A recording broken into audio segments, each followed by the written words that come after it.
The first tear fell before the final note had even faded. No one knew where it came from.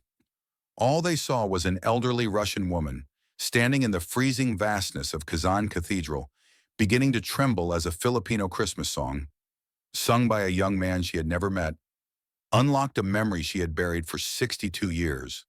Before the second verse was over, the entire cathedral was crying. But to understand how something so impossible happened, how a song from a warm island on the other side of the world could move a Russian crowd to tears in the dead of winter, we have to go back to the beginning. Back to a boy who never believed his voice mattered. His name was Arvin, 23 years old, a janitor, a dropout, the last person anyone would expect to bring a European cathedral to its knees. Arvin grew up in a narrow alley in Tondo, where Christmas carols weren't about joy. They were about survival. As a child, he sang Pasko na naman and ang Pasko ay sumapit just to earn a few coins for rice. People always stopped when he sang.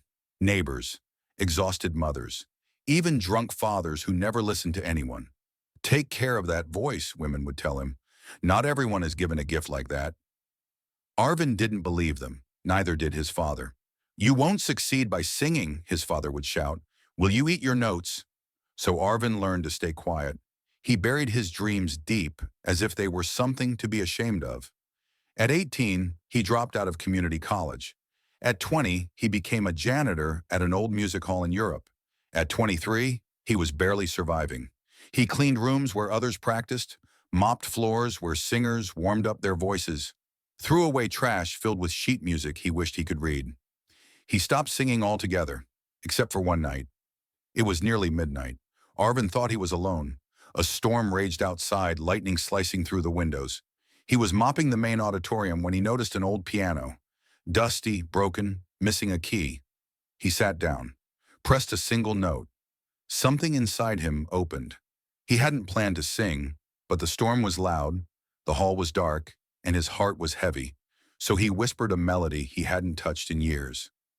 Pasko na sinta ko. His voice drifted through the empty hall, soft at first, then stronger, deeper, carrying pain he had never spoken out loud.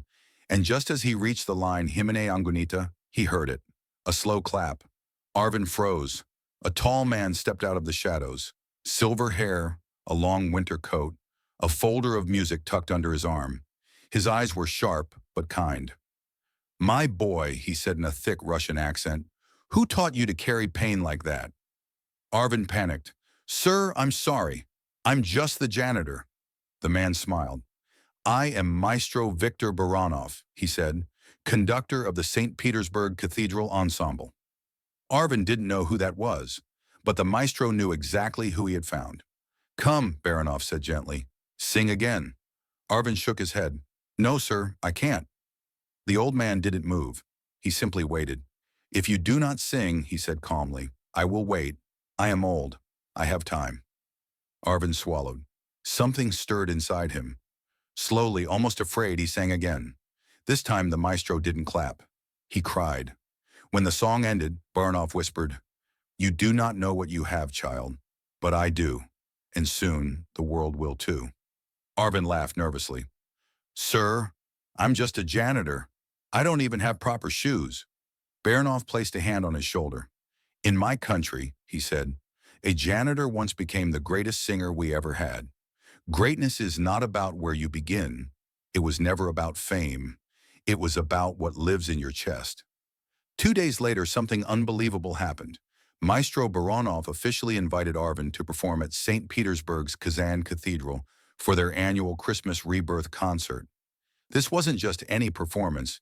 It was one of the most important cultural events of the year. Ambassadors, priests, wealthy patrons, international reporters. Arvin stared at the invitation in disbelief. He didn't have a passport. He didn't have money.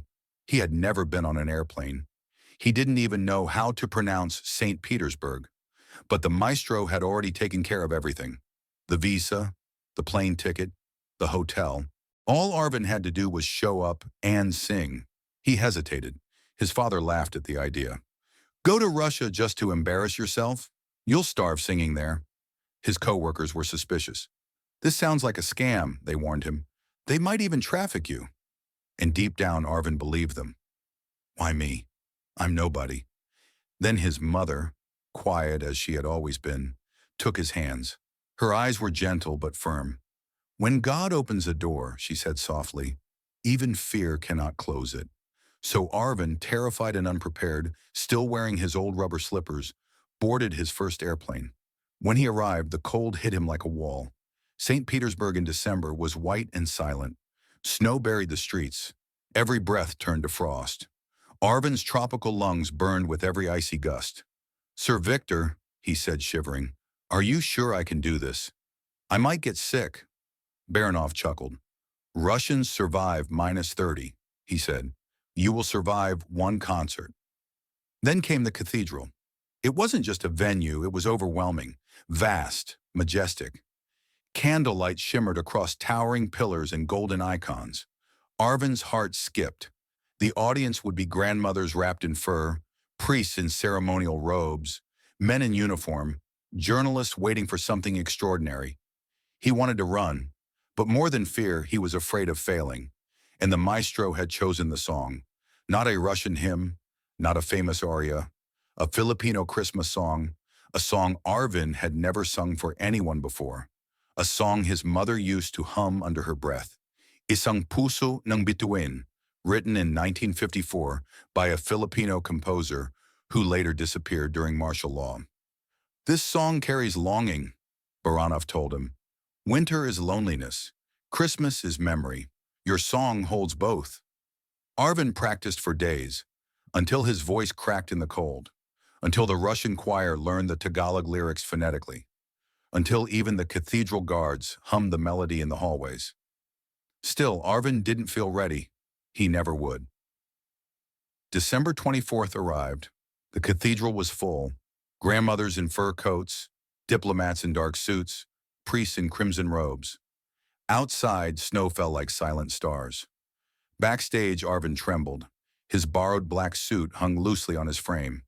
His hands shook so badly he could barely hold the sheet music. He wanted to disappear. He wanted to go back to Manila. He wanted to be invisible again. Baranov placed a hand on his back. Listen to their breathing, he whispered. Arvin paused.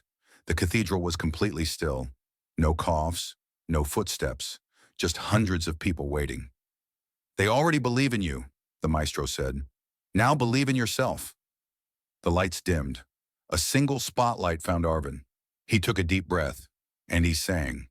At first his voice was soft, hesitant, but the cathedral carried every note, lifting it into the arches, letting it soar across marble and stone, filling the frozen air with warmth. Then came the second verse. From the front row, a sound barely audible broke the silence. A sob. An elderly woman wrapped in thick wool was crying uncontrollably, her hands pressed to her mouth. Why? She didn't speak Tagalog. She had never met Arvin. She had no reason to understand the words. And yet she was crying. The choir joined in, low, haunting harmonies, and something ancient and unspoken began to move through the cathedral. Candles flickered. Steam rose from the breath of the audience. The cathedral felt colder, yet more alive. Arvin's voice grew stronger, fuller, deeper, and tears began to fall everywhere. A middle-aged man in uniform wiped his eyes. A young couple clung to each other. A priest lowered his head, shoulders shaking. The ancient cathedral, solemn, disciplined, built on centuries of restraint, was dissolving into a river of emotion. Arvin didn't know why. He only knew to keep singing, higher, stronger, until the final line left his lips like a prayer. Then silence, absolute silence, and then a sound like thunder. The entire cathedral rose to its feet, not clapping, not cheering, sobbing, openly, loudly, without shame. Arvin froze. He didn't know what to do. He didn't know what he had done. But Baranov did. The maestro stepped onto the stage and pulled Arvin into an embrace, whispering through tears, "My boy, that song, your song, was written by a Filipino man whose closest friend was Russian.